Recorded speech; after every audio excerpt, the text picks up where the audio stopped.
बिस्मिल्लाहिर्रहमानिर्रहीम अस्सलाम नाज़रीन प्रोग्राम सुबह मेराण में आऊं तहांजी मेज़बान पेरी मवान नाज़रीन किने जिथे भी खुश हुंदा आबाद हुंदो ऐं सुबह सुबह जी मसरूफ़ियात में मसरूफ़ हुंदा ऐं हिन प्रोग्राम से ताबन के टपाल मेज़बान जेके ॿुधाए रिश्तनि जो बान ऐं सिंधी मेज़बानी जो राज़ बि टपाल मेज़बान चाहे आहे ऐं तहांजो असांजो साथ बि हूंदोसि ऐं प्रोग्राम सुबह मेराण में फ़ोन कॉल जे ज़रिए नंबर अनाउंस कंदमि जेको स्क्रीन ते बि ईंदो हूंदो 022210285 डायल करे असांजे प्रोग्राम में ज़रूरु शामिल थींदा जीअं तव्हां चओ त हिन प्रोग्राम से ताबन के टपाल मेज़बान जी ॿुधाए रिश्तनि जो मान ख़ासि तौर ते थधि आहे सियारो ऊन्हारो थधि में त जेको टपाल मेज़बान जी चांहि जेको आहे असां वधि में वधि पीअंदा आहियूं जीअं त सॼे सिंध में वधीक चांहि पी वेंदी आहे छो त सिंधी महिमान नवाज़ी जो बि जेको आहे राज़ टपाल मेज़बान चांहि आहे यकीनन अगरि कंहिंसां का तव्हां पंहिंजी दिलि जी ॻाल्हि करणी हुजे त तव्हां टपाल मेज़बान जी चांहि पीआरे उनखे पोइ पंहिंजी दिलि जी ॻाल्हि आसानी सां करे सघो था ऐं जी ॻाल्हि हिते काफ़ी ॾिसो त थधि वधी वई आहे ऐं ईंदड़ जेके ॾींहंनि में प्रिकॉशन्स हूंदियूं त थधि इलाही वधंदी ख़ासि तौर ते असांजे सिंध जे काफ़ी एॾे जेके जिते ॿाराड़ी में इलाइक़ा आहिनि उन में बि थधि इलाही वधी वई आहे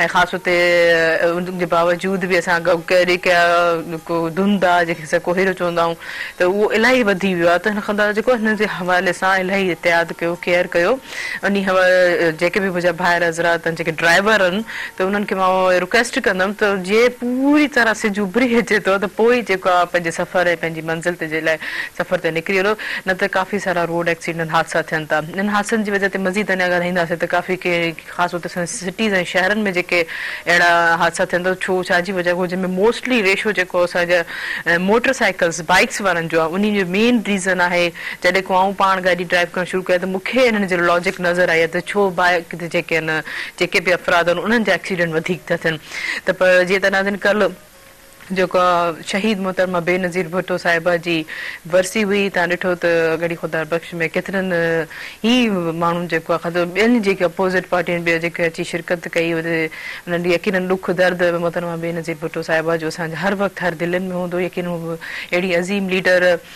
उन्हनि खे ख़राज तक़सीम पेश कई इलाही सभु जेके हर कंहिंजूं अखियूं जॾहिं बि इहो साल ईंदो आहे त हर कंहिंजूं अखियूं नम हूंदियूं आहिनि चाहे हू वञे कोई वञी सघे उन जॻह ते घर वेठे जेको आहे उहो दुआऊं कंदा आहिनि त यकीनन अहिड़ी लेडी ऐं उन्हनि सां गॾोगॾु जेको सरमस्त सिंधी सिंध जो वॾो अलवेलो आवाज़ जेको हमेशह जेको असांजे ज़हननि में रहे थो उन्हनि जा आलाप ॿुधण में अचनि था उन्हनि जी बि कल्ह वरसी हुई त अलाह उन्हनि खे बि सभिनी यादि कयो अलाह हिननि खे जेको आहे जन्नत फिरदौस में आला मुक़ाम फरमाए इंसान जेके आहिनि जेको जंहिंखे यादि कयो वेंदो आहे त यकीनन अलाह जी नज़र में इलाही सुठा हूंदा आहिनि त यकीनन असां जंहिं शइ खे यादि था कयूं त उन्हनि जो किरदारु उनजो अमल असांजी दुनिया में इहो अथव पर हाणे हिकिड़ी ॿी ॻाल्हि ज़रूरु शेयर करणु चाहींदमि त जीअं हाणे नयो साल अचे पियो कुझु ई ॾींहं बचिया आहिनि ऐं वञे पियो 21 जेको आहे 2021 सेंचुरी जेकी अचण वारी आहे ख़ैर ख़ैरियत सां दुआ कयूं था त इलाही बहितरीन अंदाज़ में ऐं ख़ासि तौर ते इहे कोरोना जी वबा खे देखेरे वञे ऐं जेके सभु पुरअमन थिए हिननि काफ़ी विछोड़ा बि थिया पर हाणे ख़ैर ख़ैरियत सां थिए पर तव्हां लाइ तव्हां व्यूवर्स लाइ तव्हां नाज़रीन लाइ जेका मेहरान चइबी जेका पूरी टीम हिकिड़ी ख़ूबसूरत रंगनि जी तयारी करे पई तव्हांजा काफ़ी कलरफुल प्रोग्राम खणी अचे पई तव्हां लाइ यकीनन तव्हां जेको ईंदड़ साल जेको इंजॉय कंदो ख़ासि तौर ते स्पेशल जेको आहे ॿारनि जे लाइ ॿार हमेशह घर वेठे ॾिसो था त हाणे कोरोना में त ॿार घर वेठा आहिनि ऐं घर वेठा आहिनि ऑनलाइन जेके हुननि जी एजुकेशन थी आहे बोरिंग ऐं डाउज़ी फील कंदा आहिनि त ॿारनि जे हवाले सां बहितरीनु प्रोग्राम जेको आहे ॿारनि जो टाइम ॿारनि जे टाइम सां या चिल्ड्रन टाइम सां उन जी तयारी हले पई उन जे हवाले सां बि कुझु रंग उन जे हाल सां रंग जेको असांजे प्रोग्राम सुबुह मेराण में असां तव्हांखे ॾेखारींदासीं लेकिन उनखां पहिरियां जेके असांजे प्रोग्राम में हमेशह सुबुह मेराण में महिमान ईंदा आहिनि पंहिंजे एक्सपीरियंस पंहिंजे तजुर्बे ऐं पंहिंजे लाइफ जे या फन सां या पंहिंजे करियर सां रिलेटेड कंदा आहिनि त उहे पंहिंजो एक्सपीरियंस शेयर कंदा आहिनि असां सां त अचो त नाज़रीन मुंहिंजो पहिरियों जेकी मुंहिंजी प्यारी भेण थी आहे पाण जेके बहितरीन आर्टिस्ट बि आहिनि ऐं डायरेक्टर बि आहिनि सोशल वर्कर बि आहिनि उहे स्पेशली कराची को अॼु असांजे प्रोग्राम सुबुह मेराण में शामिल थिया त अचो त नाज़रीन उन्हनि खे भलीकार कयूं सईदा तबस्सुम तव्हांखे भलीकार कीअं आहियो ठीकु आहियो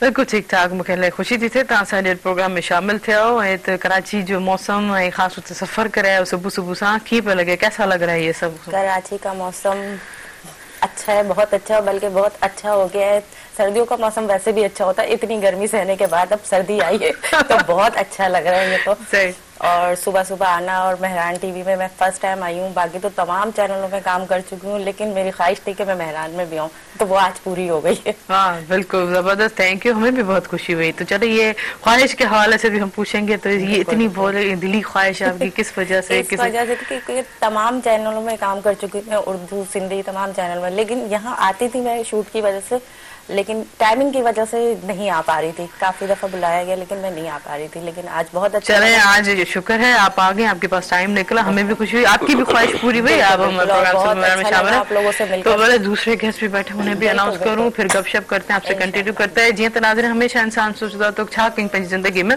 त ख़ासि तौर ते यूथ जेके आहिनि का न को सुठे वे या सुठे पासे पंहिंजी लाइफ में ख़िदमत ख़ल्क़ करण जो हमेशा सोचदा आहिनि, त असां को न को सोशल वर्क कयूं, पंहिंजो थोरो सो ई जेतिरे हवाले सां पंहिंजो पुॼी सघे तो ओतिरो कंट्रीब्यूट कयूं। त अॼु बि असांजे प्रोग्राम में जीअं सोशल वर्कर बहितरीन असां मौजूद आहिनि, त उन्हनि खां पुछंदासीं त हुननि इहो साइड एतिरी यंग एज में छो कयूं ऐं इहो हुनजो जज़्बो छो पैदा थियो, ऐं ख़ासि तौर ते हाणे थधि जी जेके आहे उहा सुबुह हुनजी कीअं थींदी, आगाज़ कीअं थींदो? आकिब अली अबरो, तव्हांखे भलीकार, कीअं आहियो? ठीकु आहियो? जी अल्हम्दुलिल्लाह। कीअं पई गुज़रे सुबुह तव्हांजी, ख़ासि तौर ते ईअं थधी सुबुह कीअं उथियो कीअं थियो? यंगस्टर त हमेशह लेज़ी हूंदा आहिनि, तव्हां ॿुधायो। न असल में सोशल लाइफ में अचण खां पोइ हिकिड़ी त इहा आदत पइजी वई आहे सुबुह जो 6 बजे 7 बजे, छो जो तक़रीबन आउट ऑफ सिटी बि असां निकिरंदा रहंदा आहियूं, मेडिकल कैंप जे हवाले सां, राशन डिस्ट्रीब्यूशन जे हिसाब सां। हींअर कुझु ॾींहं पहिरियां विंटर ड्राइव असां ऑर्गेनाइज़ कई, उन में त असांखे सुबुह जो 5 बजे या 6 बजे बि उथण जी आदत पइजी वई, सो लेज़ीनेस छॾी आहे, हाणे इलाही टाइम थी वियो आहे। सुठो आहे, अच्छा इलाही सुकून मिलंदो आहे जॾहिं को सुठो कमु कयो न त अञा बूस्टअप थींदो आहे। अच्छा जीअं तूं मूं ॻाल्हि कई त ॿारनि जो टाइम जे कुझु कैरेक्टर कुझु किरदारु जेको मेहरान टेलीविजन तव्हां लाइ खणी पिए ॿारनि लाइ, त हमेशह असां चवंदा आहियूं त वॾड़नि सां विहणु इलाही सुठो आहे। अॼु जेके आहिनि असां सभु नंढा, कॾहिं असांजे विच में हिकिड़ा असांजा जेके आहिनि वॾा मौजूदु आहिनि, इलाही बुज़ुर्ग मौजूदु आहिनि, ॾाढो सभाॻो असां वटि मौजूदु आहे, उन्हनि खे असां भलीकार कंदासीं। ॾाढा भली करे आयो ॾाढा, हेॾे आऊं हेॾे आहियां ॾाढा, ॿुधण में अचेव थो? आऊं तहरीम, ख़ुशि आहियो? सदको वञा सदको मां ख़ुशि जी आबाद हुजई। आमीन आमीन आमीन। कीअं पियो लॻे सुबुह जो हिते प्रोग्राम सुबुह मेहरान में अची, सुबुह जो उथण कीअं थियो थधि में? थधि में हाणे असां उथण जा जल्द उथंदो त माण्हू सेहतमंद रहंदो। वाह वाह, ॿार बि इन ई करे उथंदा आहिनि त सुबुह सवेर उथी नमाज़ पढ़ी उन खां पोइ स्कूली कपिड़ा पाए नेरनि करे सुबुह सवेर वञी स्कूल पहुचनि। वाह वाह, पर हाणे त स्कूल बंदि आहिनि ॾाढा। पर सुबुह सवेर त उथण ज़रूरी आहे न, सवेर उथण ज़रूरी आहे। ॾाढा नालो भलो रखियो अथव सभाॻो। अब्बा रखियो, मूं कोन रखियो। अच्छा, अख़र पियो सभाॻे जो भला? बाबा इहो नालो अलाह साईं सभाॻो रखियो, अब्बा रखियो, पोइ अलाह साईं असांखे हिमत ॾिनी तॾहिं वञी सभाॻा थियासीं, न त मूं वारो ॿियो बाबा आहे उनजो नालो निभाॻो। अमर बि भला छा चवंदी त सभाॻो नालो आहे, कम वरी ॿिया को ॾिंगा हो ॾाह हो, कीअं हुयो? न ॾाढा सभाॻे नाले जे करे असर हुयो। अमर ॾाढो मोहबत कंदी हुई, प्यार ॾींदी हुई। वाह वाह, वॾा ख़ुशनसीब यकीन जेके माउ जेके प्यार करे। त भला हाणे तव्हां सां गॾो गॾु हिकिड़ा असांजा जी चयोसि त वॾनि नंढनि सां गॾु वेहण जे लाइ सुठो आहे, त काफ़ी ॻाल्हियूं नंढनि खे बि ख़बर पवंदियूं। मेहरान टेलीविजन हाओ ॾाढा, मेहरान टेलीविजन प्रोग्राम सुबुह मेहरान में तव्हां वेठा हो ऐं साम्हूं स्क्रीन ही कैमरा तव्हांखे फोकस पिया करनि, हाणे तव्हां सां गॾु हिकिड़ो ॿियो नंढड़ो ॿारड़ो पिया। जी जी ॿुधायो हिकिड़ो प्रोग्राम आहे, सभाॻे जी कचेरी हूंदी, थींदी कचेरी बि थींदी। असांजा इन ते अञा पुछंदासीं त कहिड़ी कचेरी थिए थी। हाणे नए साल में नओं प्रोग्राम। हा, नए साल में नयो प्रोग्राम। हलूं हाणे असां ॿिए हिकिड़े नंढड़े ॿार खे वेलकम कयूं, जुनेद खे। असां हलूं केॾा न, हिते वियो न, हलूं कोन था, नालो था खणूं। जुनेद कैसे हो, ठीक हो? जी बिल्कुल ठीक हूँ। कैसा लग रहा है आके? बहुत अच्छा लग रहा है मुझे आके यहाँ पे। दादा सभाको के साथ कैसा लग रहा है? दादा के साथ भी बड़ा मजा आ रहा है। थोड़ा सा मजा आ रहा है? बस बड़ा मजा आ रहा है, बड़ा मजा आ रहा है, थोड़ा मजा आ रहा है, फिर बड़ा मजा आ रहा है, बयान चेंज। अच्छा, आप जो है इस प्रोग्राम में हमारे जो नया जो गेस्ट होंगे बारन जी दुनिया में उनकी तैयारी हुई तो बहुत कुछ सोचा होगा आपने भी, तो कैसा क्या प्लानिंग है, थोड़ा कुछ बताएंगे एक्साइटमेंट के हवाले से अपनी? मतलब हम लोग बैठ के बातें करेंगे। मतलब मैं ऐसा करती हूँ मैं ब्रेक लेती हूँ, फिर आप अपने प्रोग्राम के हवाले से थोड़ा मुझे कुछ बताइएगा, फिर उसके बाद कंटिन्यू करेंगे, ठीक है नाज़रीन? ही वक्त शॉर्ट कमर्शियल ब्रेक जो हिंदी प्रोग्राम 57 के टपाल मेजबान जी की बधाई रिश्तन जमान ऐसी जी मेजबानी जो आज भी टपाल मेजबान चाया है कार्य जो असा गड रहे जो।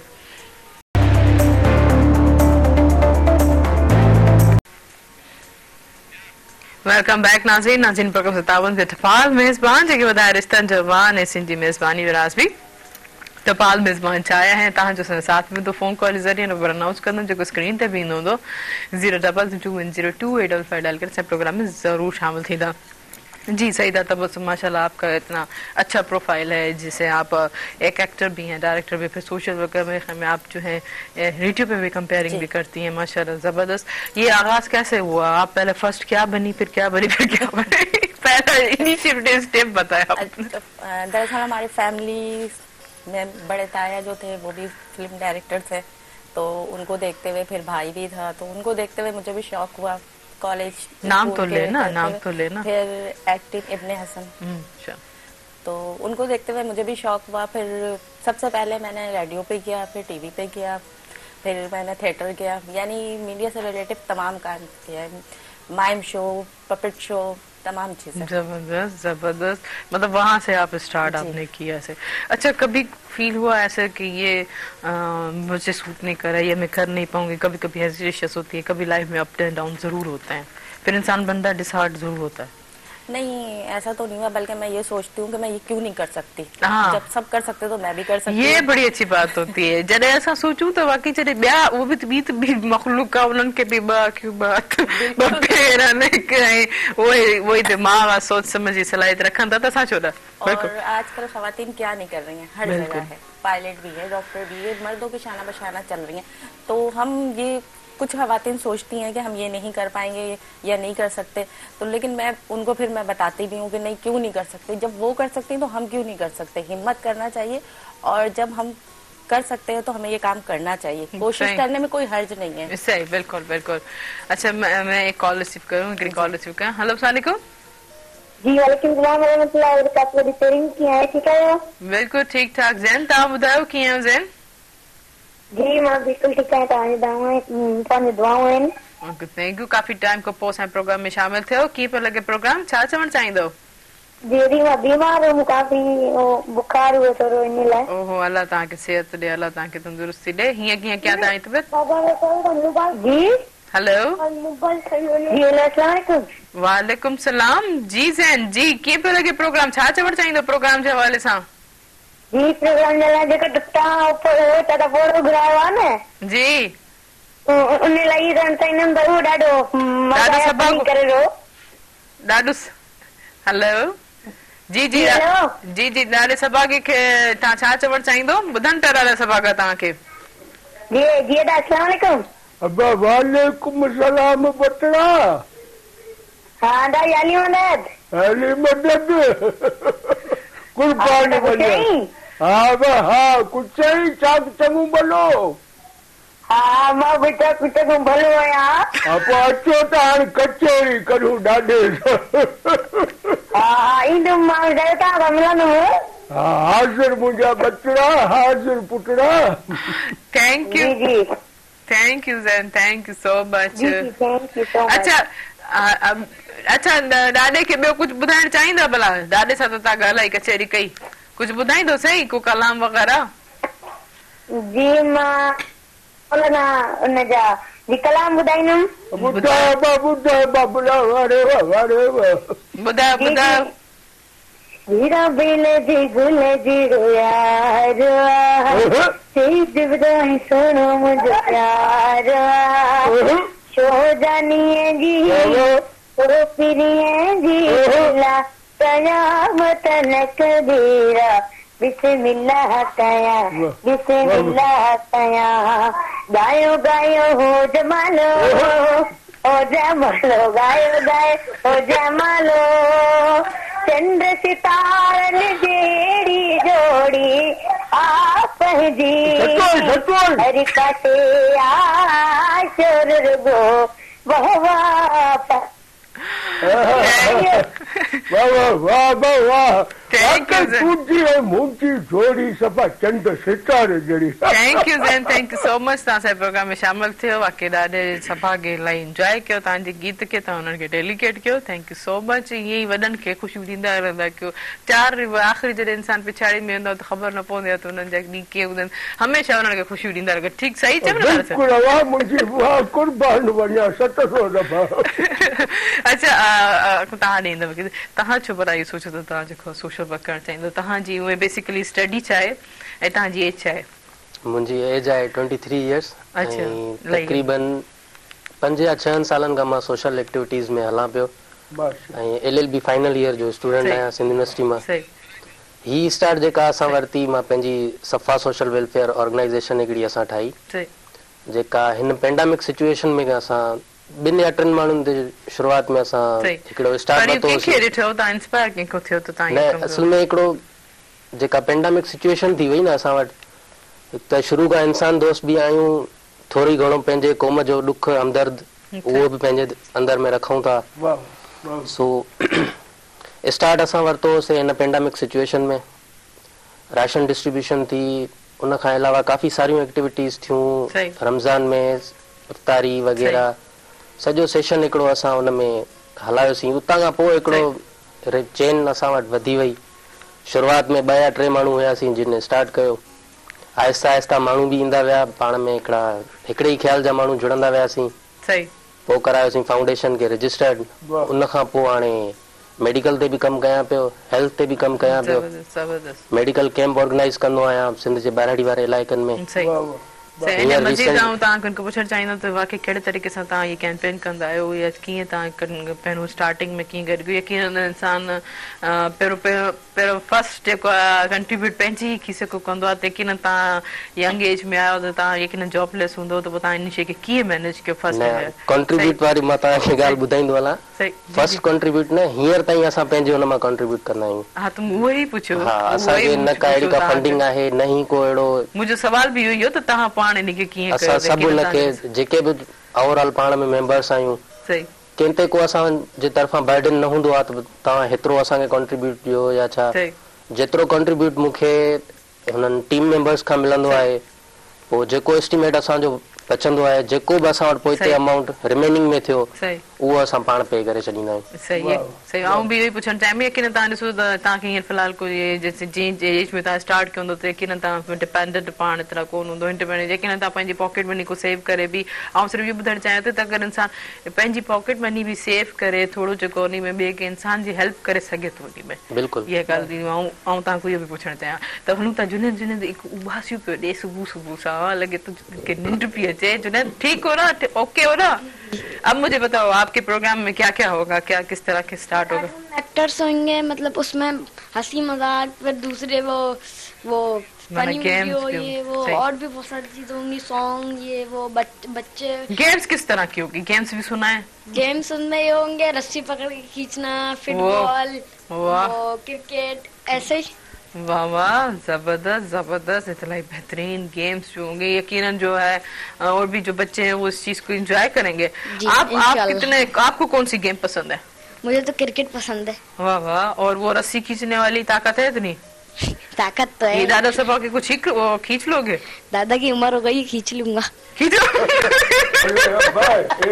बात नहीं करो बाबला दादा को भी खींच लेगा दादा को तो बस हाँ ऊपर वाला ही खींचेगा जी उम्र थी वही तो जबरदस्त माना ये सेहत के हवाले से दादा सभा का चेतु सेहत के हवाले बचड़न पंहिंजा अल्लाह समूरन सुहारी सिंध जे बचड़न खे आबाद रखे अवां जहिड़ा बि असांजा बचड़ा आहिनि अल्लाह चैनल वारनि खे बि आबाद रखे मूं सभा के हिन उम्र में अची याद कयूं। चलो जीअं चयो न त अलाह का बि जेकी दुनिया में जेकी बि शइ ख़लक़ी आहे को बि अजायो को ज़ाया न, हर कंहिं शइ जो को मतिलबु मक़सदु आहे, यकीन तव्हांजो मक़सदु हाणे को पूरो थियो। भलाई वारी ॻाल्हि आहे, हूअ बि ॿार असांजा पंहिंजा आहिनि, चंद तारा आहिनि असांजे मुल्क जा।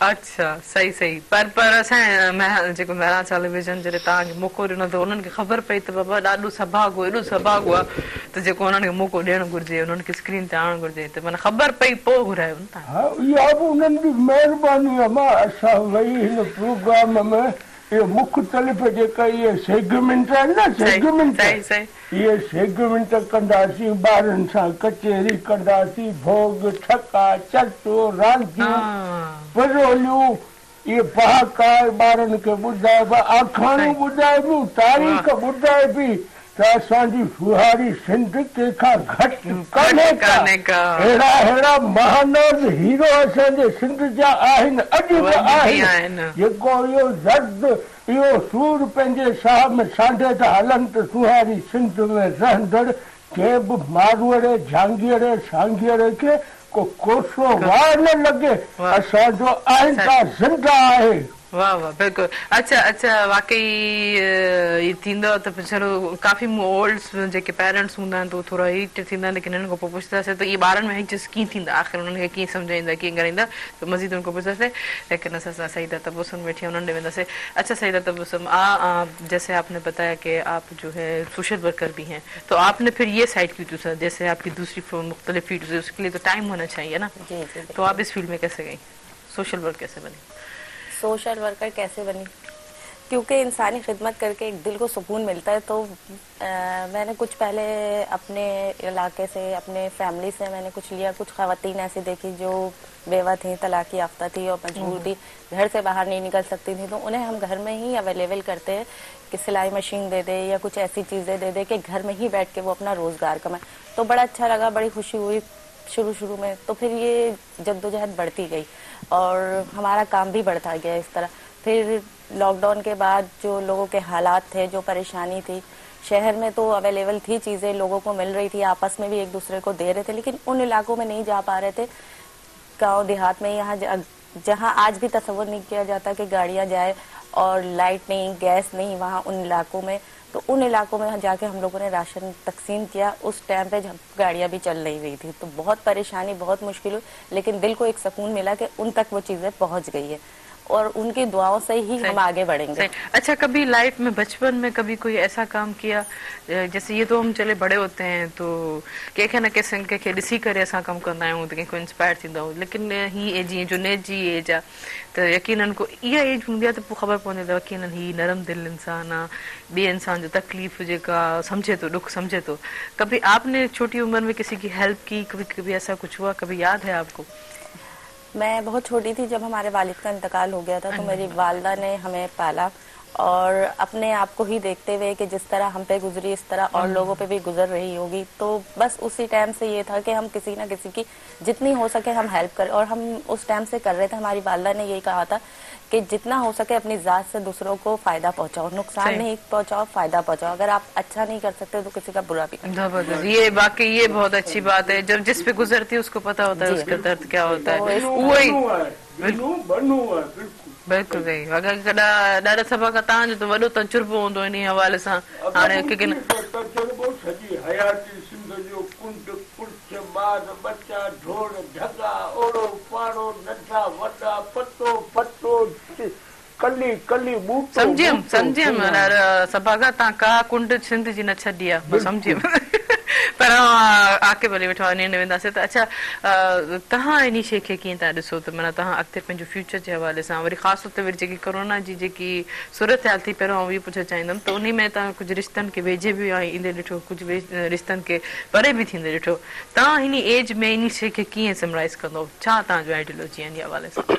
ॾिसो, पहिरीं ॻाल्हि त मां हिकिड़ो पंहिंजो हिन में एक्सपीरियंस हिकिड़ो एड कंदुसि। मां हैदराबाद खां निकिरां थो शाह वेस करनी में, अगरि मां हुते कैंप लॻायां थो त मां पाण शुरू वारी ॻाल्हि जॉबलेस माण्हू आहियां, ठीकु आहे, ॾींहं में मां हुते 300 खां 350 पेशेंट्स मां हुते ट्रीट करे थो अचां। हैदराबाद जा बहितरीन डॉक्टर्स मूंसां गॾु हलंदा, उन्हनि खे वठी वञणु, हर शइ, मिसाल ट्रेवलिंग वग़ैरह हर शइ उहा असांखे ई मैनेज करणी हूंदी आहे।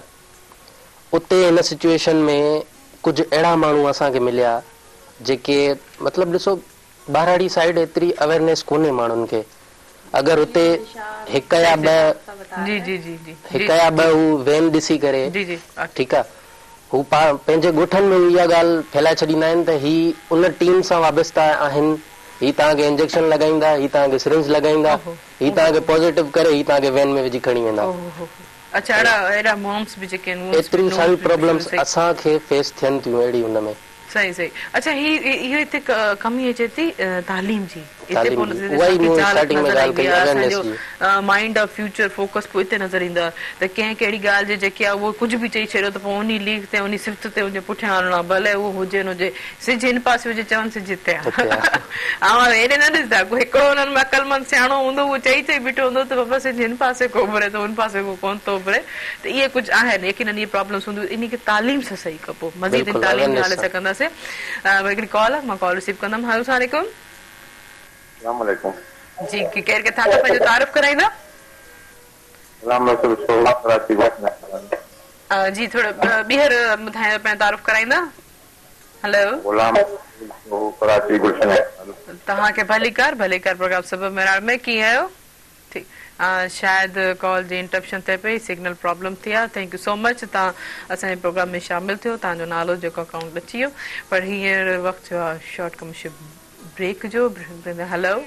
हेलो शायदि कॉल आहे वरी। हेलो, शायदि कंटिन्यू हिन ब्रेक जो टाइम कोन थियो आहे। सही। अच्छा, तव्हां जीअं ॻाल्हि कई त मूं जीअं तालीम जे हवाले सां, तालीम इलाही ज़रूरी आहे। तव्हांजी पंहिंजी क्वालिफिकेशन केतिरी आहे? मां LLB फाइनल ईयर जो स्टूडेंट आहियां। LLB फाइनल ईयर जो। LLB छो खईं पड़ा? ॾाढो शौक़ु हुयो वकील थियण जो। अच्छा, वजह को रीज़न? बस हिकिड़ो जीअं चइबो आहे न, इम्प्रेशन।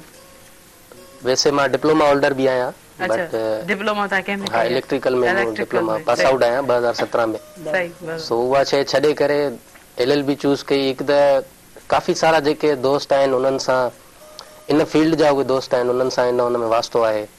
सो हिकिड़ो पर्सनल इंटरेस्ट जे करे मूं LLB चूज़ कयो। को रीज़न हूंदा काफ़ी असांजे प्रोग्राम सब मेराण में जेको काफ़ी इहे लॉयर्स, एडवोकेट, इहे सभु ईंदा आहिनि, त हुननि जो को मोटिव हूंदो आहे त असां जेको हिन मोटिव सां जेको आहे LLB करणु चाहियूं था, चाहे इंसानियत जे नाते, या कंहिंखे हक़ नथो मिले, या वरी कोई चवंदा आहिनि त हू पेशो इलाही सुठो आहे, इलाही रिस्पेक्ट मिलंदी आहे, इलाही नॉलेज मिलंदी आहे। तव्हां माना इन हवाले सां? बिल्कुलु, हिकु त नॉलेज बि मिले थी, ऐं हिकिड़ो एम बि आहे, कोशिशि इहा आहे त कमीशन क्लियर कयां।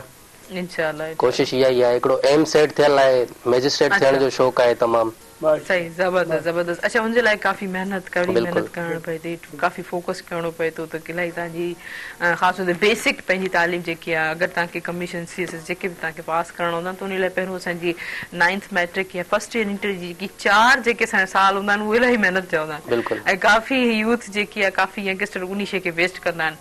ॾाढा सभा खां तव्हां ॿुधायो, तालीम केतिरी ज़रूरी आहे? तालीम इंसान जी 3 अख आहे, ॿ त अलाह सां ई ॾिनियूं आहिनि, पर 3 अख जेका आहे उहा आहे तालीम जी अख। ऐं तालीम लाइ, इल्म लाइ चयो वियो आहे त इल्मु हासिल करियो माउ जी हंज खां क़बर जी कंधी ताईं। इल्मु हासिल करियो, पोइ तव्हांखे चीन छो न वञणो पए। चीन हिन मुल्क जो नालो न आहे, चीन चइबो ॾूराही इलाइक़नि खे। जेतिरो परे वञो, पर तालीम हासिल करियो। इल्मु रोशनी आहे, जहालत ऊंधा आहे, इन करे इल्मु हासिल करियो, ऐं सुठे इल्म सां गॾु सुठी तरबियत, सुठो माहौल माशरे खे ऐं इन सुहारी सिंध खे ख़ूबसूरत बणाईंदो। वाह, बिल्कुलु यकीनन, जेतिरो सुठो पढ़ियल किरदारु हूंदो ओतिरो ई माशरे लाइ इलाही बहितर सुठो सोचंदो। पर हाणे हलंदो ब्रेक ते, हिन प्रोग्राम सां ताउन कयो टपाल मेज़बान जेके वधाए रिश्तनि जो मान, ऐं सिंधी मेज़बानी जो राज़ बि टपाल मेज़बान चाहे आहे। काॾे न वञिजो, असां सां गॾु रहिजो।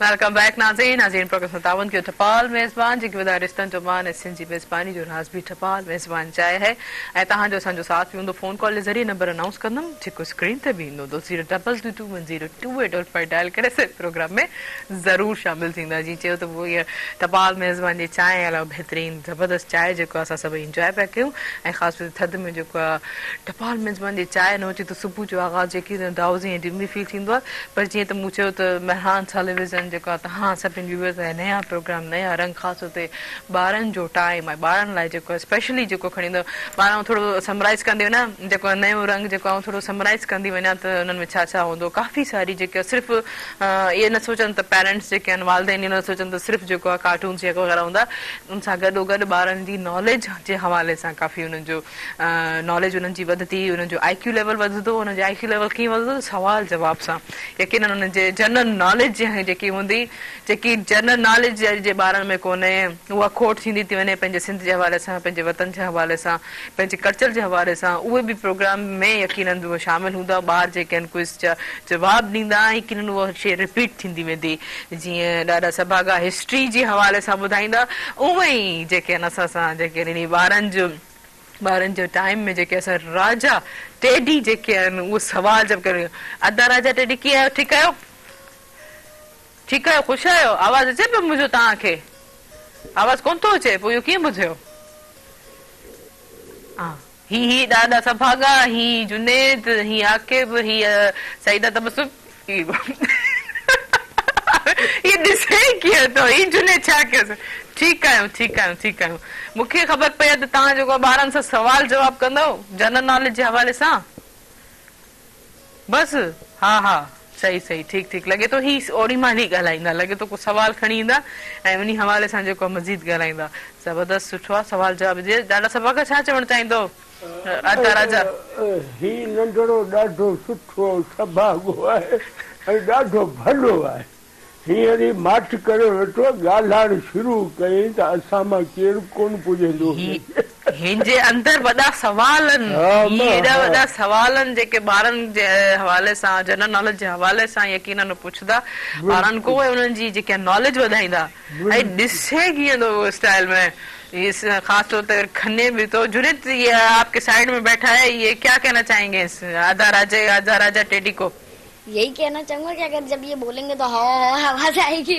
नहीं ऐसे थोड़े आएंगे सवाल फिर कैसे समझ में आएंगे आपको वो तो अच्छी तरीके से बोलेंगे ना ये अभी सोच रहे हैं ये माहौल को देख रहे हैं ये जो दानिश्वर और जो लोग होते हैं ना वो इस तरह सोच समझ के बात करते हैं अभी समझ में आई जल्दी ये थोड़ी देर में बोलेंगे अच्छा मैं आपके पास आऊंगी दोबारा आप कैसे देखती हैं एजुकेशन तालीम को जैसे अभी ये हमारा प्रोग्राम है ये आपको क्या लगता है कि बच्चों के लिए कितना मुनफरिद होगा नॉलेज के हवाले से ये बहुत अच्छा प्रोग्राम है बहुत अच्छी सोच है जिन्होंने ये प्रोग्राम के बारे में सोचा क्योंकि आजकल बच्चे मोबाइल की दुनिया में गुम हो गए उनसे PUBG के बारे में पूछ लीजिए गूगल में क्या रहा है ये जनरल नॉलेज के सवाल अब उनको वो नहीं है जो पहले हुआ करते थे पहले आंख मचोली खेला करते थे पकड़ा पकड़ाई खेला करते थे दादी कहानियां सुनाया करती थी ये प्रोग्राम उस नौयत का मुझे लग रहा है और बहुत अच्छा आने वाले नए साल के लिए बहुत अच्छा साबित होगा खास तौर पे बच्चों के लिए जो भूल चुके हैं कार्टून कैरेक्टर को भूल चुके हैं दूसरी चीजों को भूल चुके हैं तो अब ये एक नई चीज आ रही है तो ये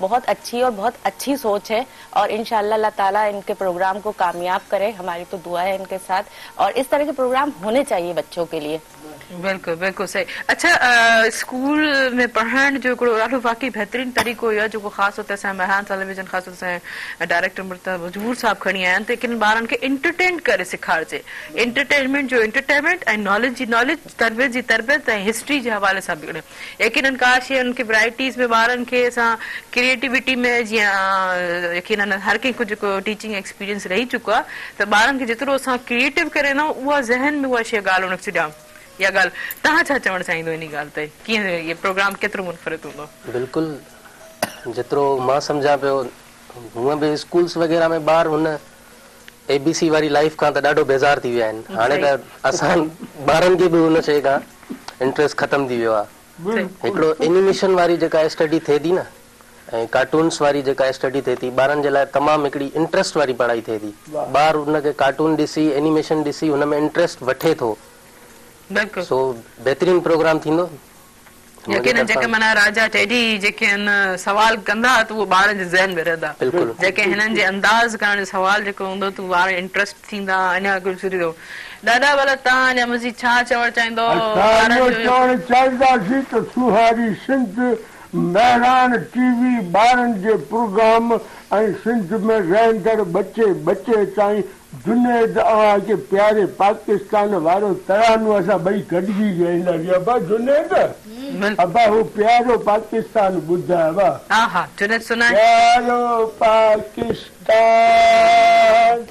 आला पाकिस्तान प्यारो पाकिस्तान आला तुंहिंजो प्यारो पाकिस्तान तुंहिंजो झंडो प्यारो प्यारो चमके जंहिंमें चंड ऐं तारो तुंहिंजो ख़ासि निशान प्यारा पाकिस्तान वाह जुनेद वाह प्यारो पाकिस्तान उहा ई असांजी प्यारी सिंध समूरी उन में रहण वारा यकीनन असांजा जेके नंढड़ा मासूम ॿार यकीनन ख़ासि हुते ॿाहिराड़ी जा जेके तालीम को स्कूल वञण को इलाही महरूम आहिनि कोरोना त हाणे आई आहे ख़ैर स्कूल तालीम उन्हनि ताईं नथी पहुचे त यकीनन इहो प्रोग्राम उन्हनि लाइ इलाही मुनफ़रिद हूंदो उन्हनि जे लाइ छा चवणु चाहींदो ॿाहिराड़ी ते जेको हवाले सां छा चवणु चाहींदो कीअं लॻंदो तव्हां ॿुधायो तव्हां यकीनन जेको ॿाहिराड़ी में कमु पियो था सोशल वर्किंग जे हवाले सां हेल्थ जे हवाले सां त तालीम एतिरे होसि ताईं हिन प्रोग्राम जे ज़रिए केतिरी तव्हांखे लॻे थो फ़ाइदेमंद थींदी ख़ासि हुते ॿाहिराड़ी में बिल्कुलु पहिरियां त मुंहिंजे ख़्याल में ॿाहिराड़ी में हुननि माण्हुनि खे तालीम जो एतिरो शऊर ई कोन्हे हुननि खे न हुन एनिमेशन वारी पढ़ाई सां को मतिलबु आहे न ई हुननि खे कंहिं आम सादी पढ़ाई खां को मतिलबु आहे तव्हां हुननि खे ॾिसो हू सुबुह जो ॿाहिरि निकिरंदो सॼो ॾींहुं पंहिंजे हुन में ॻोठ में घुमियो फिरियो वरी फिरी अची घर हू आराम सां अची वेही रहंदो ऐं हुननि जे पेरेंट्स खे बि उन शइ जो शऊर नाहे त हू पंहिंजे ॿार खे स्कूल में मोकिलीनि या हुनखे किथे विहारे करे हू पाण पढ़ाइनि या शऊर हुननि वटि आहे ई न इन जो सबबु बि इहो आहे असां ॿारनि खे ब्लेम हुन में कोन था करे सघूं उन पेरेंट्स खे बि मां ब्लेम काफ़ी हद ताईं करे सघां थो ऐं उन्हनि खां बि वधीक मां उन्हनि खे ब्लेम कंदुसि उन्हनि जे हद जे उन चङे माण्हूअ खे जंहिं स्कूलनि जो निज़ाम उते तबाह कयो उन्हनि जे हद जे वॾेरे खे जेको स्कूल में हुनजो माल ॿधल हूंदो या हुनजी औताक ठहियल हूंदी हुनजा महिमान हुते वेठल हूंदा पढ़ाई हुते कोन थींदी हूंदी हुन हथ सां हुननि जे पेरेंट्स खे पाण वटि मज़दूरी ते रखियो हूंदो शाम जो सॼो ॾींहुं मज़दूरी कंदा हूंदा शाम जो हुननि खे 500 रुपया ॾींदो हूंदो त वञी घर जो गाॾो हलायो सो उहे माण्हू घर जो गाॾो हलाइनि 3 वक़्तु मानी जी उहा कनि या हू पंहिंजे ॿारनि खे उतां खां कढी शहर मोकिलीनि स्कूल में पढ़ाई जे लाइ सो हुननि जे लाइ ॾाढो इहो मुश्किल आहे साईं माना वकीलनि त इहे शइ चवंदा त माना उन्हनि खे को सरोकार करे लेकिन आऊं हिकिड़ी शइ खे ॾिसनि था न त जेतिरो सुठो यकीननि ॿार ॻोठनि में टेलीविजन्स बि आहिनि इन टेलीविजन जॾहिं अहिड़ा कैरेक्टर्स जॾहिं हुनजे साम्हूं ईंदा त यकीननि उहे इंट्रस्ट वठंदा इहे शइ क्रिएटिविटी सां ई थींदी आहे पोइ उन्हनि खे सम्झनि त असांजी इहा तालीम आहे न लेकिन हुनजे ज़हनशी हुनजे माइंड में रहंदी वेंदी जी दादा छा था चवनि असां त चवंदासीं त हुन इलाइक़े जे MPA MNA वज़ीर इहे ज़िम्मेवार आहिनि तालीम जा इहे असल में तालीम इन्हनि जो फर्ज़ आहे त असांजे इलाइक़े जो असांजे हल्के जो उन सुहारी सिंध जो उहो हल्को जिते हर नंढो वॾो उन्हनि खे वोट ॾींदो आहे उन्हनि खे वज़ीर कंदो आहे उन्हनि खे MPA MNA कंदो आहे ऐं उन्हनि जे ॻोठ जा जेके चङा मुड़ुस जेके वॾेरा आहिनि उन्हनि खे जॾहिं ॿधो उन्हनि खे ॿधो त इहो शऊर पाण ईंदो बाराड़ीअ में ॻोठनि में वॾनि माण्हुनि ॾिसो न ॻाल्हि ॿुधो न काफ़ी वाकई आहिनि त नंढियूं ॻाल्हियूं थियनि थियूं त लेकिन हर को इंसान पंहिंजो थोरो सोचे पाण बि थो सोचे न पंहिंजो किरदारु अदा करे पिए न हर कंहिंखे ॾिसो हीअ असां जमहूरी मुल्क में रहूं था हर शइ हर कोई कंहिं आवाज़ उथारे सघे थो आज़ादु आहे हर कोई हर कोई पर पंहिंजी तालीम लाइ पढ़ाए सघे थो उहो वालदेन जो कमु आहे यकीननि जी हिननि ॻाल्हि कई त वालदेन जो कमु आहे उन शइ खे आवाज़ उथारे उहा शइ वापसि अगरि बंदि थियल आहे खोलाए सघनि था अदा राजा टेडी ॾियां वेंदा अदा राजा टेडी त भला हींअर आहे त कोरोना में ॿारनि खे कीअं ॾिठो हाणे नए साल में तव्हां इहे सवाल नयो प्रोग्राम खणी ईंदा उन में सवाल जवाब कंदा छा सोचा छा चवणु चाहींदो प्रोग्राम जी शुरूआत असां कंदासीं ॼाणनि सां मुंहिंजो मेन मक़सदु आहे ॿारनि खे ॼाण पुॼाइणु। वाह वाह सही हिन ज़रिए टेडी जे सूरत में ॿार ॿुधंदो बि सही, उन ॻाल्हि खे पिक बि कंदो ऐं वधि खां वधि पंहिंजे दोस्तनि ताईं शेयर कंदो। त अॼु अधा राजा टेडी हीअं चयो। सही। ऐं ॿियो इन ॻाल्हि खे वरी के ॿार ॿुधंदा त उनखे ॻोल्हींदा, असां बि त ॾिसूं बिल्कुलु त टेडी आहे कहिड़ो। बिल्कुलु। ऐं उनखे सर्च करण लाइ असांजो यूट्यूब चैनल बि आहे, बिल्कुलु त टेडी तव्हांखे उते बि मिलंदो। बिल्कुलु बिल्कुलु। मेहरान से टेलीविजन ऑफिशियल पेज जेको असां यूट्यूब ते आहे उन खे सब्सक्राइब कजो, लाइक कजो ऐं बेल आइकन खे जेको आहे ज़रूर क्लिक कजो त जीअं तव्हांखे अदा राजा टेडी जा जेके सवाल जवाब जेके तव्हांखे मिलण आसानी सां। जी असांजो मेन मक़सदु ॿारनि खे तालीम ॾियणु आहे। जीअं त कोरोना वायरस जी तव्हां ॻाल्हि कई त उन में वधि खां वधि असां घर वेठे ॿारनि खे मालूमात ॾींदासीं। उहा सिंध जी हूंदी, पाकिस्तान जी हूंदी ऐं सॼी दुनिया जे मुतलिक़ हूंदी। बिल्कुलु ज़बरदस्त। ॿार वधि खां वधि हुनखे पिराईंदा ऐं पंहिंजे दोस्तनि सां शेयर कंदा, सही हुननि खे बि मज़ो ईंदो। सही बिल्कुलु। अच्छा चलो मां ब्रेक वठां, ब्रेक खां पोइ जेको ॾिसूं था त कुझु सवाल जवाब कहिड़े हवाले सां अञा मज़ीद थींदा, वधीक कुझु थींदा ऐं तबसुम पाण जेके जनरल नॉलेज खे कीअं पिक कयो या कीअं जनरल नॉलेज जेके मेमोराइज़ थींदी आहे त वधीक जेके इन हवाले सां कचहरी थींदी। लेकिन हिकिड़े शॉर्ट कमर्शियल ब्रेक खां पोइ हिन प्रोग्राम सां तव्हां खे टपाल मेज़बान जेके ॿुधाए रिश्तनि जो मान ऐं सिंधी मेज़बानी जो राज़ में टपाल मेज़बानी चाहे आहे। कार्य न वञिजो, असां सां गॾु रहिजो।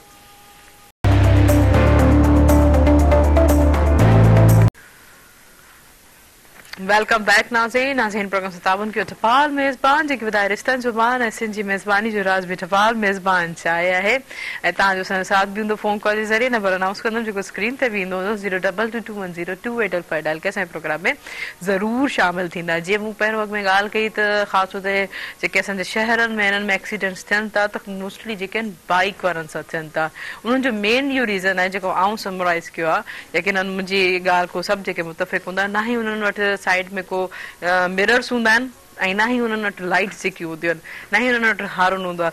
त इहा ॻाल्हि मूंखे अजीब लॻंदी आहे त छो मूंखे जॾहिं ख़बर पई त शायदि हू उन्हनि जी बाइक जो शो ऑफ जेको आहे उन्हनि जी अट्रैक्शन जेके ख़तमु थी वेंदी आहे त जेके ॿ जेके लेफ्ट एंड राइट मिरर हूंदा आहिनि उहे बि जेके हुनखे रिमूव करे छॾंदा आहिनि, हटाए छॾंदा आहिनि, वञी जे करे त शायदि हुननि जो लुक ख़राब थो थिए। हालांकि हू असांजी सेफ्टी जे लाइ हूंदा आहिनि जीअं असांखे ख़बर पए त असांजे पुठियां का गाॾी अचे थी या न।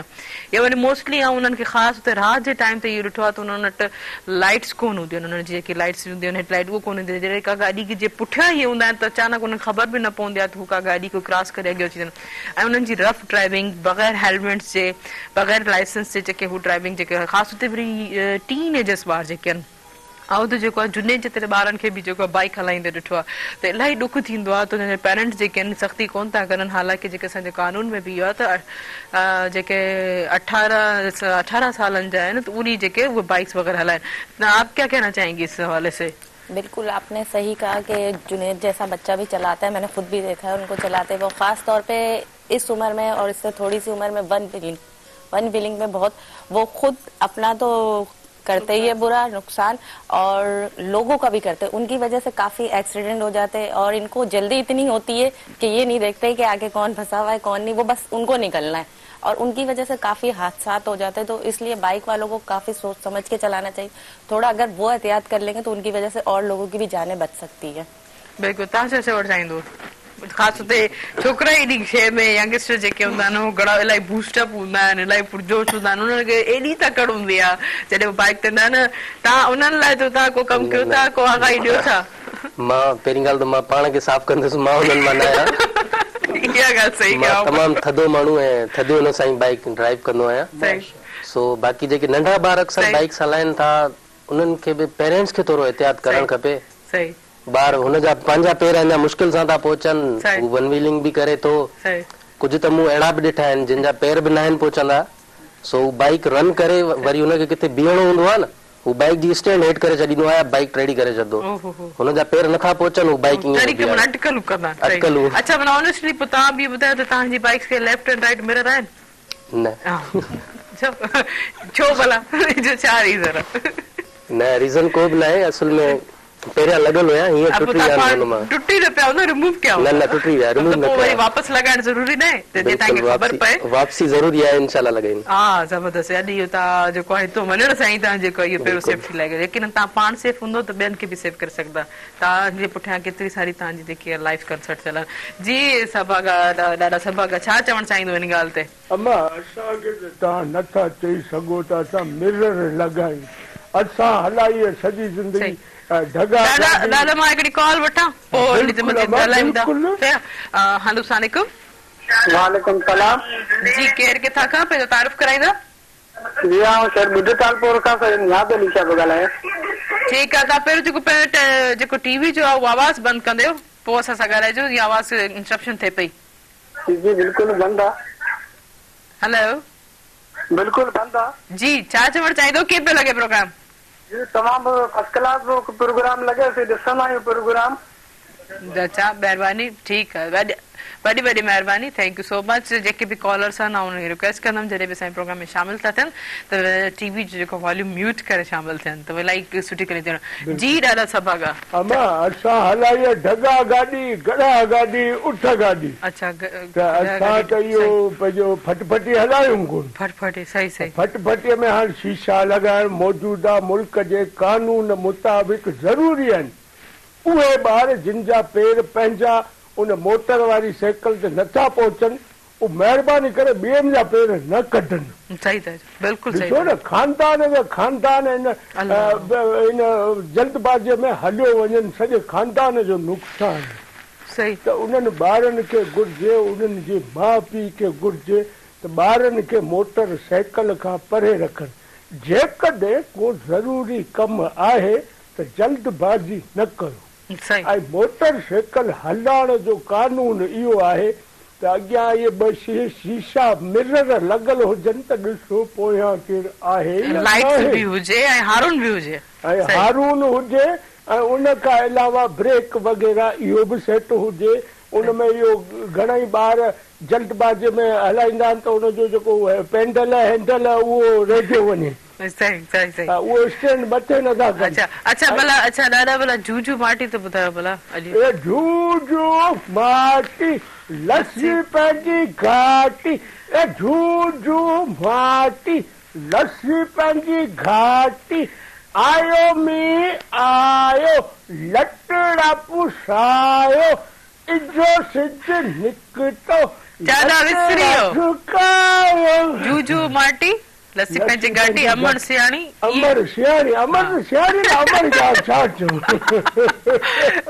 ॿार वरी विसरी वेंदा न ॿार विसरंदा वरी यादि कराइबो बिल्कुलु बिल्कुलु वेठो इहो बि ॿुधाईंदो भला जुनेद को पुछूं था वाह जुनेद पैसो लॾो खटंदा हा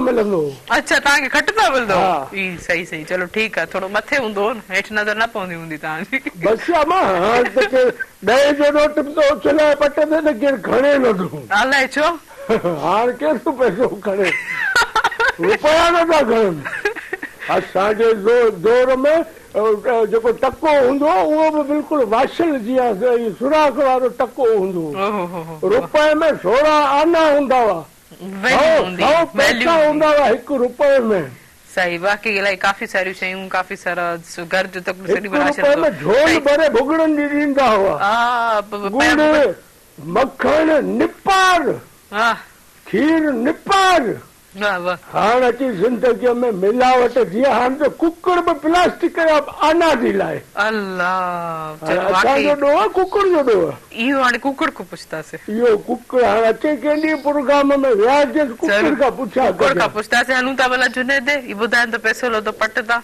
हुननि पोइ पट था पैसे सां छा कयो पैसे लड्डो पटदा पैसे वरतम गा दीनो में दीनो खीर दीनो अंबर के अंबर नीनो लो नीनो का नीनो खम्ब नीनो राजा के राजा नीनो घोड़ो चढ़ी गुम चढ़ी गुम वाह घोड़ो मिलियो हिकिड़ो पट थिया बाइक ते था हलनि न इन करे ई त सम्झायूं था दादा बाइक आराम सां हलायो सही भला इहे राजा टेडी ॾे त तव्हांखे जेको आहे खंभ मिलियो असांखे खंब किथां मिलंदो इन असांखे माइक त ॾे नज़र इहो थो अचे हिन मां अरे वाह रे वाह रे वाह। जुदे जो को जा टेडी जी नक सां जेको लॻे थो उनखे इलाही प्यार आहे इलाही मोहबत आहे वणेसि थी लॻे थो खणी वेंदो राजा टेडी खे ज़ुकाम अथव हा ज़ुकाम बि थी बाबा परे थी वे मूंखां जी राजा टेडी खंब मिलियो खंब न मिलियो बाक़ी तव्हां ॻाल्हि कई बाइक जी त हाणे टेडी खे कॾहिं बाइक हलाईंदे ॾिठो अथव न मूं त हिन महिल ताईं न ॾिठो आहे पोइ इहो माना मूंखे सवाल न कजो इहो बाइक वारो न इहो कोन थी कयां लेकिन जेके बाइक हलाईंदा आहिनि उन्हनि खे त कुझु चवणु चाहींदो न जेके एॾा जीअं हिननि स्पीड्स में हलाइनि था जीअं आकिब जे वारा माण्हू जेके शीशा नथा लॻाइनि उन्हनि खे छा चवणु चाहींदो असां रहंदा आहियूं जंगल में अच्छा जंगल में वणनि ते पोइ असांखे ख़बर ई न आहे बाइक ते कीअं वेहबो कीअं हलाइबी सही असां इन बाइक वारे मसइले खां परे आहियूं पर आऊं कुझु चवणु चाहींदो अमड़ियुनि खे अदड़ियुनि खे बि चवणु चाहींदो बाइक जे हवाले जी जी अदड़ियूं अमड़ियूं जेके तव्हां बाइक ते पोयां बीहंदियूं आहियो त महिरबानी करे उहो पंहिंजो जेको रओ आहे संभाले उहो बुरको आहे उनखे संभाले बिल्कुलु परे परे ताईं उनखे महफ़ूज़ करे पाण वियो न त छा थींदो आहे त उहो चेन कवर वारो जेको कवर आहे अक्सर बाइकनि में कवर रखियल कोन हूंदो आहे चेन में जीअं फसी वेंदो आहे इहो रओ त पोइ ॾाढो ख़तरनाक थींदो त इन ॻाल्हि खां पासो कयो अवल त तव्हां बाइक ते वियो ई न सही न अगरि रीज़न आहे को भाउ वठी थो वञे या किन खे कमु करण लाइ को कॉलेज बिल्कुलु सही था चओ बिल्कुलु सही इहा शइ मेन एहतियात जरूरी है। अच्छा हम आपकी तरफ से दोबारा आएंगे आपकी वैसे क्वालिफिकेशन क्या है? मेरी क्वालिफिकेशन इंटर है। इंटर तक आगे क्यों नहीं पढ़ा आपने?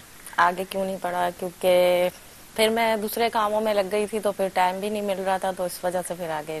अच्छा आप क्या कहते हैं आपको अंदर ये आगे पढ़ने की क्या समझती की कमी है या आप और पढ़ती तो और आप में अंदर? हाँ, जाहिर है जितनी क्वालिफिकेशन आपकी होगी उतने ही आपके लिए अच्छा है और जितना भी पढ़ा जाए कम है।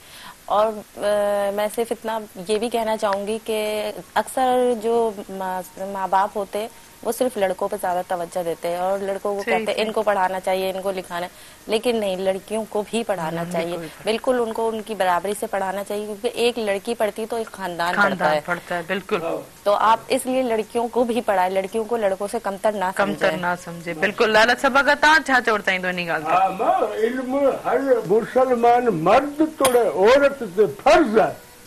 सही इल्म बिल्कुल हासिल कयो। मुंहिंजी मां छोकिरा हुजनि या खणी न्याणियूं हुजनि उन्हनि सभिनी खे पढ़ायो। मां जेतिरो पढ़ंदो माण्हू करंदो सुठो थींदो ठाको थींदो माशरे में आला मक़ाम हासिल कंदो। जेकॾहिं असांजी का न्याणी पढ़ी पवंदी छोकरो पढ़ंदो त अकेलो पढ़ंदो। सही था चओ। जेकॾहिं न्याणी पढ़ंदी त माना पूरो राज खानदान पढ़ियो। मां बिल्कुल बिल्कुल सही था चओ। यकीनन उहो उन हवाले सां पंहिंजे घर में रहंदी, पंहिंजे ॿारनि खे तरबियत ॾींदी या ख़ासि तौर ते फैमिली में ॿिया ॿार हूंदा त उन्हनि खे वधीक सेखारींदी सम्झाईंदी ऐं उन लेवल जो सोचंदी। बिल्कुलु पढ़ियल लिखियल जो हवाले सां सिर्फ़ इहो न आहे त तव्हां डिग्री वठो, शऊर बि ईंदो।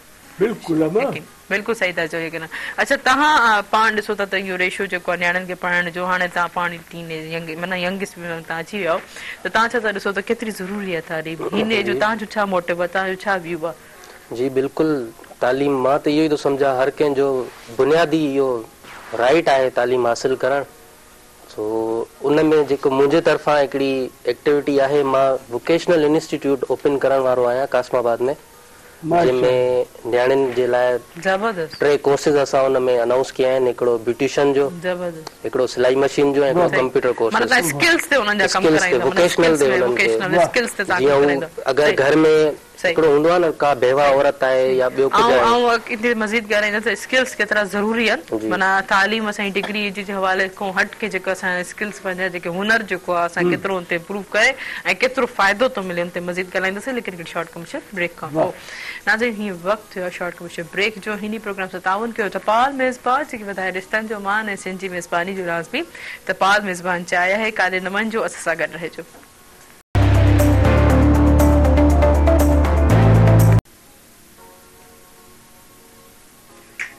वेलकम बैक नाज़रीन नाज़रीन प्रोग्राम 57 की टपाल मेज़बान जेके ॿुधाए रिश्तनि जो वान ऐं सिंध जी मेज़बानी जो नाज़री टपाल मेज़बान चाहे है जी। त नाज़रीन सिंध जो ॿियो वॾो जेको शाइर बोले बहितरीन कवि जेको आहे शेख अयाज़ के विछड़ंदे जेके 23 साल थी चुका आहिनि। अॼु उन्हनि जी बरसी आहे। उन्हनि काफ़ी सुठा शेर जेके शाह साईं जे कंसर्ट रिलेटेड जेके उन्हनि पढ़िया लिखिया ख़ासि तौर ते जेके नौजवान नस्ल जेके उन्हनि खां काफ़ी मुतासिर थी आहे। सिंध लाइ जेको बि कमु कंदो आहे इंसान लेकिन उहो हमेशह जेको उनखे हर जेके सिंध जे माण्हुनि जे दिलनि में उहो हमेशह ज़िंदा हूंदो आहे। हिकिड़ी लेजेंड पर्सनैलिटीज़ हूंदियूं आहिनि। लेकिन इहे उहा माण्हू हुया त असांजी यूथ खे काफ़ी सुठो कमु बि ॾेई विया। पंहिंजी शाइरी उन्हनि खे जाॻाए विया त असांजी सिंध समूरी सोन आहे। असां सिंध जा केतिरा किरदार असांजे उन्हनि पाण जेके सिंध यूनिवर्सिटी जा वाइस चांसलर रहिया स्टूडेंट जे हवाले सां जेके इलाही बहितरीन जेको उस्ताद रहिया ऐं केतिरा किताब उन्हनि लिखिया ऐं बेटाई साईं जे रिसाले सां उन्हनि खे वॾी मोहबत हुई बेपनाह उन्हनि खे मोहबत हुई। इन जे करे जेके कराड़ जे कप में हू आराम में आहिनि उते जेके बेटाई साईं जे भरिसां जेके आहिनि उहे आराम में आहिनि। लेकिन अहिड़ी शख़्सियतनि खे अहिड़ा ई मुक़ाम मिलणु घुरिजनि। हमेशह इहे शयूं जेके आहिनि ताउमिरि असांजी जेके जनरेशन टू जनरेशन जेके हलंदी वेंदियूं ऐं इहे शयूं जेको माण्हू एतिरो किताब लिखे एतिरो दाना ई सोच रखे उहो कॾहिं बि उनजी सोच मरदी कोन्हे। उहो भले दुनिया को लाॾाणो करे वञनि लेकिन उहा सोच उहो किताब उनजो लेखक उहो हमेशह ज़िंदा रहंदियूं आहिनि। जॾहिं बि उहो पढ़जनि असांखे हर जनरेशन खे उहा नई लॻंदी आहे क्योंकि उहो दूर अंदेशी सां उहो इंसान सोचंदा आहिनि। जी ॾाढा सबक़ छा चवणु चाहींदो शेख अयाज़ जी शेख अयाज़ साहिब जी बरसी जे लाइ? शेख अयाज़ सिंध जो पंहिंजो सितारो हो ऐं महान कवि हुयो। छा त संदसि शाइरी हुई, छा त संदसि लिखणी हुई। लाड़काणे शहर खां हलियो तालीम पिरायई शिकारपुर लाड़काणे खां शिकारपुर मां लाड़काणे रस्तो नथो निकिरे मां एड्रेस त कोन ॿुधाईंदो न। उन खां पोइ तालीम हासिल कये जीअं त तव्हां पाण ॿुधायो हींअर त हुनमें इल्म जा ॾींहं ॿारनि लाइ मुख़्तलिफ़ माण्हुनि ताईं पंहिंजो इल्मु पहुचायो। पंहिंजे दिमाग़ में जेके सुठियूं भलियूं ॻाल्हियूं हुयूं शाइरीअ जे रूप में नसर जे रूप में पाण केटी बंदर में वञी होॾां लहर केटवीअ सां बि 3 महीना इहे शाइरी वारी तरबियत बि हासिल कयईं।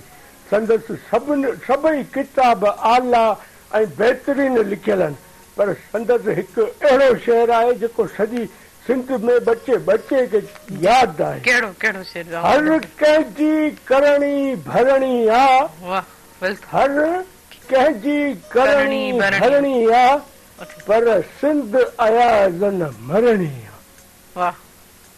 इहो यादगार शेर आहे जेको हूअं बि सुहारी सिंध में शाइरी हज़रत शाह अब्दुल लतीफ़ भिटाईअ खां पोइ शेख अयाज़ जी यादि आहे माण्हुनि खे। सिंध में रहंदड़ ॿार बच्चा जेके आहिनि हज़रत शाह अब्दुल लतीफ़ भिटाईअ खे उनजे कलाम खे झूंगारींदा आहिनि ॻाईंदा आहिनि हिक ॿिए खे ॿुधाईंदा आहिनि। उन खां पोइ जेको आहे सो इहो शेख अयाज़ खे ॻाईंदा। सही बिल्कुलु सही था चओ। अच्छा मां मुंहिंजी पंहिंजी भेण जेके तबस्सुम ॾे वापसि ईंदमि। अच्छा तबस्सुम एक्टिंग का आगाज़ कैसे हुआ? ये मतलब एक्टिंग बहुत मुश्किल होती है, डिफिकल्ट होती है, डायलॉग्स को परफॉर्मेंस करना। आपको कौन कौन से कैरेक्टर मिले और अभी तक आपकी कौन सी ख्वाहिश है कि ऐसा कैरेक्टर करना है आपको? नहीं अल्हम्दुलिल्लाह मैंने तमाम कैरेक्टर किए, तमाम कैरेक्टर कर लिए। मैं चले फेवरेट फिर बताना आप कौन सा? अच्छा मुझे सीरियस रोल ज्यादा अच्छा लगता है। वो क्यों भला? वो सीरियस रोल इसलिए अच्छा लगता है बस मुझे पसंद है इसलिए। मतलब अच्छा सीरियस वो पॉजिटिव वाला सीरियस या नेगेटिव वाला सीरियस? पॉजिटिव वाला सीरियस। मतलब आप में ज्यादा मतलब थोड़ा मुझे डायलॉग करके बताएंगे किस तरह का सीरियस होगा वो भी मैं बता देती हूँ आपको। पॉजिटिव अच्छा लगता है और इसके अलावा काफ़ी सीरियल मेरी निजी चैनल्स में चल रहे हैं। अभी जो आने वाला ड्रामा है मेरा उसका नाम है बड़े धोखे हैं इन राहों में। और इसके अलावा काफ़ी अभी पेंडिंग में है जो शूट चल रही है उसकी, वो भी आने वाले। और मतलब काफी मैं आपको वो कर रही हूँ। जी सही बेहतर। अच्छा आप आर्टिस्टों के लिए काम भी करती हैं? जी हाँ, मेरा वेलफेयर से सिंध फ्रेंड वेलफेयर के नाम से और फनकारों के लिए काफी काम कर रहे हैं हम लोग। और राशन, सिलाई मशीन और काफी चीजें तकसीम करते हैं उन लोगों के लिए जो सफेद पोश है। फनकार जाहिर है सामने नहीं आते, सबके सामने नहीं आते, उनकी एक इज्जत है और अगर वो इस तरह सामने आए तो उन्हें खुद भी और हमें भी, हम भी एक फनकार है, हमें भी उनकी पता है कि उनके दिल में क्या गुजरती है, तो खामोशी से उनकी मदद करते हैं हम कि औरों को पता भी ना पड़े और जितना हो सकता है कल्चर डिपार्टमेंट से उनकी मदद करवा देते हैं, वजीफा वगैरह करवा देते हैं और आगे भी कोशिश ये है कि इससे अच्छे से अच्छा काम करें ताकि हमें अल्लाह की ज़बरदस्त। अच्छा जीअं तव्हां ॿुधायो त तव्हां हेल्थ ते बि कमु था कयो, त मेन जेके शइ जेके हेल्थ में तव्हांखे कहिड़ी कहिड़ी कोरोना जो तुम तव्हांखे ख़बर आहे पूरी दुनिया में प्रॉपर का शइ न आई आहे, उनको बाद असां एहतियाती तदाबीर ते बिल्कुलु बि अमर जेको आहे करण जो जेको आहे न सोचियो त असांखे हाणे जेको आहे फॉलो न आहे करिणो, एहतियाती तदाबीर खे यकीनन पंहिंजी लाइफ में एनहांस न आहे करिणो, त तव्हां छा चवणु चाहींदव त हेल्थ तव्हांजो पाण जो कहिड़ो इम्पोर्टेंट आहे में हेल्थ ते? मां त हींअर ताईं जेके 4 मेडिकल कैंप ऑर्गेनाइज़ कयूं आहिनि, 5 कैंप मां हींअर 4 जनवरी ते घोटकी में मूं ऑर्गेनाइज़ कई आहे, उहा 3 ॾींहंनि जी मेडिकल कैंप आहे हुते। ऐं रेशो हिकिड़ो असां वटि जेको मां पंहिंजे हिन एक्सपीरियंस में ॾिठो आहे, हिकिड़ो हेपाटाइटिस, ॿियो वुमेन जा इशूज़ तमामु घणा उहे मूं हुते ॾिठा आहिनि। मतिलबु जनरल पेशेंट एतिरा मूं वटि हुन में कैंप में मां ट्रीट न आहिनि कया जेतिरो मां हेपाटाइटिस ऐं हिन वुमेन इशूज़ जा मां हुते प्रॉब्लम फेसिस कया आहिनि। सो अहिड़े हवाले सां का गाइनी जा अहिड़े हवाले सां का उते हुजणु खपे, अवेयरनेस बि हुजणु खपे ऐं हुननि जो प्रॉपर उते कोर्सिस बि हुजणु खपनि। हुते पूरे तव्हां हुन ट्रिबल एरियाज़ में ॾिसो, हुते हेपाटाइटिस जो कोर्स कंहिं बि डिस्पेंसरी में अवेलेबल न आहे। इवन जेसि ताईं उहो सोर्स वारो माण्हू न आहे, हुन वटि सोर्स आहे त हुनखे मिली वेंदो, बाक़ी ग़रीब हूंदो मूं जहिड़ो पियो हुते धिका खाईंदो। ओह सही, यकीन सही। बाकी ये शइ इलाही ज़रूरी आहे त ॾिसे ख़ासि तौर ते इन हवाले सां पानी जो काफ़ी ठीक है। अच्छा तबस्सुम, आपको यहाँ प्रोग्राम सुबह मिनट में आके कैसा लगा, क्या कहना चाहेंगे, मैसेज क्या देंगे और नए साल के लिए क्या उम्मीदें हैं? नए साल के लिए बहुत सी उम्मीदें हैं। जिस तरह ये 2020 गुजरा और परेशानी, टेंशन, बच्चों की एजुकेशन बंद, सब चीज़ें ही बंद है, तो आने वाला साल इंशाल्लाह बहुत अच्छे से अच्छा हमारा होगा और अच्छी की उम्मीद ही रखना चाहिए। तो आने वाले साल के लिए मैं यही कहूँगी, शाम इशरत सलाम कहती है, हर मुसर्रत सलाम कहती, शाम इशरत सलाम कहती है, हर मुसर्रत सलाम कहती है। आने वाला साल हो सबको मुबारक, मेरी मोहब्बत सलाम कहती है। वाह, जबरदस्त जबरदस्त। तव्हांखे कीअं लॻो अची करे? तमामु सुठो, ज़बरदस्त।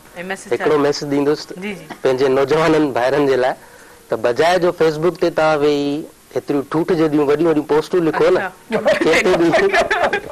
कंहिं बि तनक़ीद में या कहिड़े बि हिसाब सां, उहे ठूठ जेतिरियूं पोस्टूं लिखण खां उहे कम छॾियो, अचो अमली जिदोजहद में अचो, भले असां सां गॾु न, सही बिल्कुल पंहिंजे हिसाब सां हक़ीक़ी कमु कयो, क़ौम जी ख़िदमत कयो। थैंक यू वकील Ali bro, thank you so much. तव्हां जेको रियलिटी खे मबनी बेस करे यकीनन इहा ॻाल्हि सही कई आहे, भई वेठे वेठे सिर्फ़ तनक़ीद न कयो, कुझु करे ॾेखारियो। अच्छा भला प्रोग्राम में अची करे कीअं लॻो? तमामु बहितरीन, ज़बरदस्त। Thank you so much. ऐं भला नए साल लाइ को उम्मीद को? बिल्कुलु, माण्हू सुठे जी उम्मीद लॻाए सघे थो। 2020 में त ॾाढो बाउंड थी वियासीं, काफ़ी डिजास्टर थी विया, काफ़ी लॉस भी थियो, असांखे भी थियो, माण्हुनि खे भी थियो, काफ़ी ॿियनि मुल्कनि ताईं बि। यकीनन अल्लाह जेको आहे नयो साल ख़ैर ऑफिस ॾाढा सभागा कीअं लॻो प्रोग्राम में अची करे? अमा वेठे वर न मिलन, सुते मिलन न सुपरी। सही, वेठे वर न मिलन, सुते मिलन न सुपरी, जिन रिंदन तां रोयो साजन न मिले तिनखे। वाह, मतलब इहो आहे त जेको हलियो वियो साल उन ते हाणे रोई छा कयूं। शल ईंदड़ साल असांखे उम्मीद कान्हे, यकीन आहे, पक्को यकीन आहे त अलाह ताला असांजी शुहारी सिंध खे, असांजे ॿारनि खे, असांजे यारनि खे, दोस्तनि खे, मिट माइटनि खे, सांझेरनि जांझेरनि मारवड़नि खे महर जा मींहं वसाईंदो ऐं सभिनी खे कुर्बातो रखंदो। असांखे घुर्जे त माठ मीट में पाण सां हिक ॿिए सां हमदर्दी कयूं, इज़हार कयूं, त अहिड़ा नौजवान उन्हनि खे हौसलो मिले ऐं इतिहाद कंदासीं त दुनिया जे हर जेका परेशानी आहे उनखे मुंहुं ॾेई सघंदासीं, मुक़ाबिलो कंदासीं। अमा इंशाल्लाह इंशाल्लाह ज़रूर। पर जेको ही प्रोग्राम आहे टेलीविज़न ते जेको अचे पियो तव्हांजो, त उन हवाले सां ॿारनि खे छा चवणु चाहींदो, त वरी छा खणी ईंदो? वाह वाह प्यारा ॿारो, इहो जेको चिल्ड्रन टाइम प्रोग्राम आहे, इहो अव्हांजो पंहिंजो प्रोग्राम आहे। आऊं केरु आहियां, आऊं बि अव्हांजो पंहिंजो आहियां। ही जेके मुंहिंजा जादूगर दोस्त वेठा आहिनि न नंढा ॿारड़ा अहिड़ा प्यारा प्यारा मिठड़ा ॿारड़ा आहिनि नए साल में अवांजो ई असांजो साथ रहंदो अवां जेके घर वेंदा उन्हनि सां टेलीफोन ते ॻाल्हाईंदासीं ऐं स्टूडियो में नंढा सुठा प्यारा प्यारा गुलनि जहिड़ा ॿार हूंदा त असां इंशाअल्लाह अहिड़ो बहितरीन प्रोग्राम ॿुधाईंदासीं ॾेखारींदासीं सम्झाईंदासीं जो अवां घर वेठे बि तालीम जो जेको अवां वटि रेशो घटि आहे उन्हनि में इज़ाफ़ो थींदो इंशाअल्लाह इंशाअल्लाह इंशाअल्लाह ज़बरदस्त ज़बरदस्त यकीनन इहे सभु शयूं इलाही फ़ाइदेमंद थींदियूं ऐं मेहरान टेलीविजन हमेशह नई वैरायटी नई क्वालिटी ऐं मुनफ़रिद प्रोग्राम जॾहिं बि ॾिना आहिनि त का न का शइ मिले हासिल थिए को न को मोटिव हुजे हर शइ में उन प्रोग्राम जे हवाले सां अच्छा त को ॿियो मैसेज ॾियणु चाहींदा असां नए साल जे लाइ छा उमेदूं आहिनि तव्हांखे नओं साल हमेशह जीअं सुहारी सिंध जा जेके माण्हू आहिनि उन्हनि सभिनी खे मुबारक हुजे ऐं पाण में ॿधी कयो चाहत रखो ऐं जेके जेके ॻाल्हियूं प्रोग्राम वसीले अवां ताईं पहुतियूं आहिनि चाहे नंढा ॿार हुजनि या उन्हनि जा माउ पीउ हुजनि वॾड़ा हुजनि कुझु सोच सम्झ सलाह तूं पाण बि धारियो रुगो ॻोठे वॾे ते फिल्म न हलायो महिरबानी महिरबानी महिरबानी इलाही सुठो कयो अदा राजा टेडी छा चवणु चाहींदो मैसेज ॾियणु चाहींदो असांजे नए साल लाइ मैसेज इहो असांजो प्रोग्राम ॿार ॾिसण न विसारनि छो जो टेडी जूं ॻाल्हियूं तव्हांजे लाइ मुफ़ीद हूंदियूं ॻाल्हियूं मालूमात सभु शयूं आहिनि त इहो चिल्ड्रन टाइम ॿारनि जो टाइम आहे त ॿार ज़रूर ॾिसनि इहो जरूर ॾिसनि जी जुनैद क्या कहना चाहेंगे अपने प्रोग्राम के हवाले से मैं यही कहना चाहूँगा कि बारन जो टाइम एक अच्छा प्रोग्राम है उसमें मतलब सिर्फ खेल ही खेलनी है उसमें नॉलेज की भी बातें हैं और उसमें खेल भी होंगे मतलब ऐसे खेल भी नॉलेज हवाले से करेंगे तो बच्चे और उससे देखेंगे तो उसमें अगले नए साल के लिए नया प्रोग्राम तो thank you Junaid thank you so much best of luck आप तीनों को आपके नए प्रोग्राम जे लाइ तव्हां सभिनि खे जेके आहिनि बेस्ट ऑफ विशिस हुजनि त तव्हां जेको सुठी शइ जेके आहे तव्हां असांजे ॿारनि सिंध जे ॿारनि लाइ ख़ासि तौर ते खणी था अचो त थैंक यू सो मच तव्हां सभिनी जी महिरबानी त असांजे प्रोग्राम में शामिल थियो ऐं पंहिंजी एक्सपीरियंस हवाले से काफ़ी ॻाल्हियूं तव्हां शेयर कयूं टेडी बाय बाय पियो करे चलो टेडी bye bye thank you so much जीअं त नाज़रीन असांजो वक़्तु पंहिंजे प्रोग्राम सुबुह में जो पुॼाणी ते पहुतो ख़ैर सां ऐं काफ़ी सारी नॉलेज जे हवाले सां अवेयरनेस जे हवाले सां काफ़ी जहिड़ियूं इन शयुनि ते अमल बि असांखे करिणो आहे पंहिंजी लाइफ इलाही पीसफुल रखणी आहे ऐं पंहिंजो जेको हाई टेम्पो आहे उनखे नॉर्मल टेम्पो ते रखिणो आहे ऐं सब्र सां जेको हर शइ जेको डीलिंग करणी आहे ऐं हिन प्रोग्राम सां ताउन कयो हो टपाल मेज़बान जेके ॿुधाए रिश्तनि जो मान ऐं सिंध जी मेज़बानी जो राज़ बि टपाल मेज़बान चाहे आहे इंशाल्लाह जेको सुभाणे वरी मुलाक़ात थींदी तेसिताईं पंहिंजी होस्ट तेरी मवान खे ॾींदा इजाज़त दुआउनि में यादि अल्लाह हाफ़िज़